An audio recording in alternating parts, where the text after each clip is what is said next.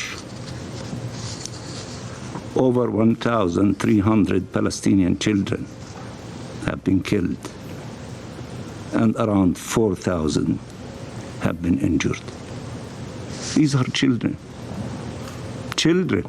The images of mothers embracing their motionless bodies, caressing their hair, talking to them, apologizing to them. It's unbearable. How could anyone tolerate this horror?